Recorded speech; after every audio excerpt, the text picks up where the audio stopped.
दरगाहें, एक ईदगाह और मस्जिद भी है वहाँ, और एक बड़ा कब्रिस्तान है।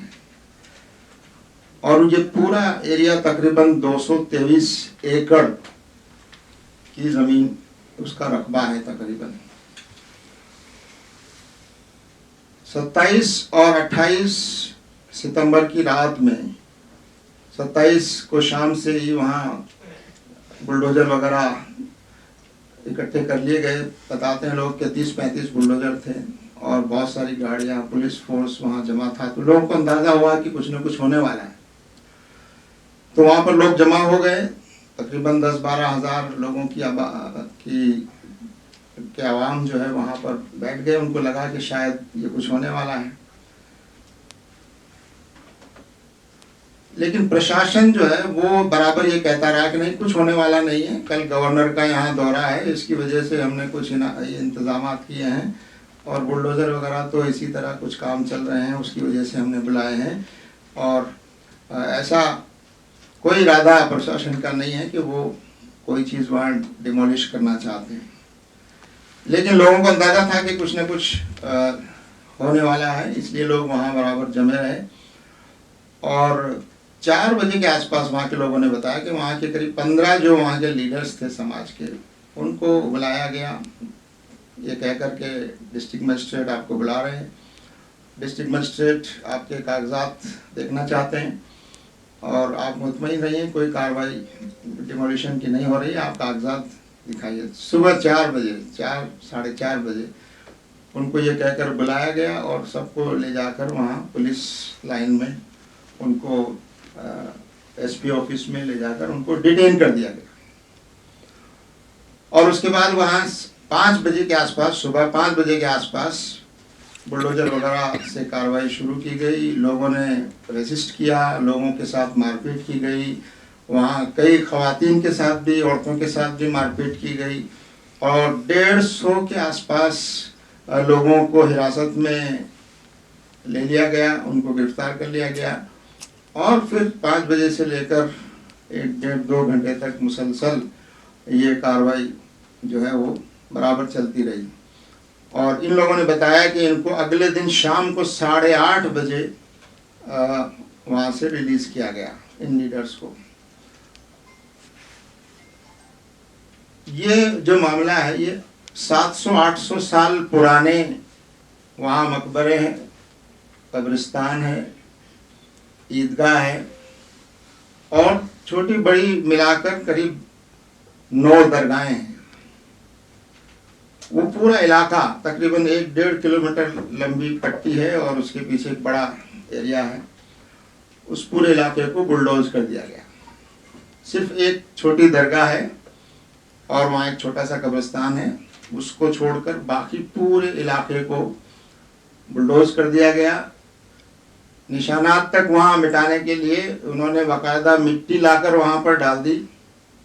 पुलिस के वहाँ कैंप्स लगे हुए हैं और पुलिस की, हम लोग वहाँ से करीब से गुजरे, वहाँ अंदर जाने की इजाज़त किसी को उन्होंने नहीं दी, लेकिन हमने देखा गाड़ी में से कि पूरे 5-6 कैंप वहाँ पुलिस के लगे हुए हैं, बड़ी तादाद में पुलिस वहाँ मौजूद है।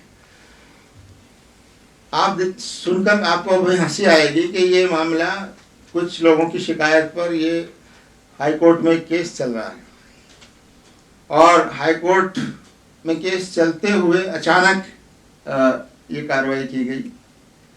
उनको शायद अंदाज़ा था कि शायद कोर्ट में कोई ऐसी चीज़ आ जाए और हम ये न कर सकें, तो उन्होंने इसको प्लान किया। एक और बात आपके नोटिस में लाना ज़रूरी है। 16 सितंबर को सोमनाथ मंदिर ट्रस्ट की मीटिंग दिल्ली में हुई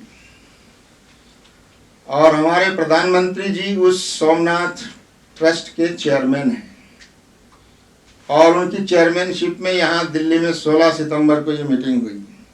ये वहाँ के लोगों ने हमको बताया, तो हमारा अंदाज़ा ये है कि उसी वक्त शायद इसकी मंसूबा साजी कर ली गई, और ये कोई लोकल एडमिनिस्ट्रेशन का और एनक्रोचमेंट हटाने का मामला नहीं है।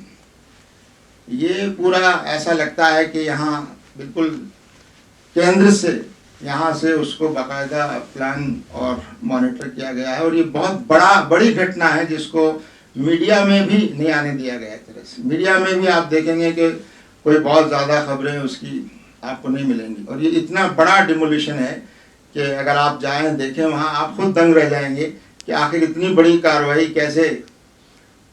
800-600 साल पुरानी दरगाहें, ईदगाह, मस्जिद, कब्रिस्तान, उनको ये कहना कि ये एनक्रोचमेंट है या ये सरकारी लैंड है, उस पर कब्जा किया गया है, कितने अजीब बात है। बहरहाल ये मामला तो कोर्ट में पेश होंगे और वहाँ के लोगों ने बताया, हमारे पास पूरे डॉक्यूमेंट्स हैं, सारी चीज़ें मौजूद हैं। और सोमनाथ ट्रस्ट के लोगों के पास तो ऐसी कोई चीज़ भी नहीं है। और भी बहुत सारी चीज़ें बताई, उसकी डिटेल यहाँ बताना ज़रूरी नहीं है, लेकिन इससे आप अंदाज़ा लगा सकते हैं कि ये पूरे मुल्क में क्या चल रहा है। और ख़ास तौर से गुजरात में, सोमनाथ के उस इलाके में, हम लोग सोमनाथ जाते हुए जूनागढ़ होते हुए गए, वहाँ एक जगह हम रुके तो वहाँ बताया गया, बिल्कुल मेन रोड पर एक चौराहे पर बताया गया कि तकरीबन 1 साल पहले यहाँ एक बहुत बड़ी दरगाह थी और उस दरगाह को बिल्कुल वहाँ कोई निशान उस दरगाह का नहीं है। उस वक्त भी काफ़ी लोगों ने रेसिस्ट किया और लोगों के साथ मारपीट हुई, लोगों को गिरफ्तार किया गया। तो ये जो मामला चल रहे हैं ये हमारे लिए बहुत चिंता की बात है, जबकि सुप्रीम कोर्ट ने बाकायदा इस पर एक ऑब्जर्वेशन दिया और ये लोग सुप्रीम कोर्ट गए और इस पर एक ज़बानी ऑब्जर्वेशन दिया गया कि अगर किसी ने कानून के खिलाफ ऐसा किया है अधिकारियों ने तो उनके खिलाफ कार्रवाई की जाएगी। ये बात कही ज़रूर है, लेकिन अभी सुप्रीम कोर्ट में 16 सितंबर को दोबारा वो है और हाई कोर्ट में भी ये लोग केस कर रहे हैं।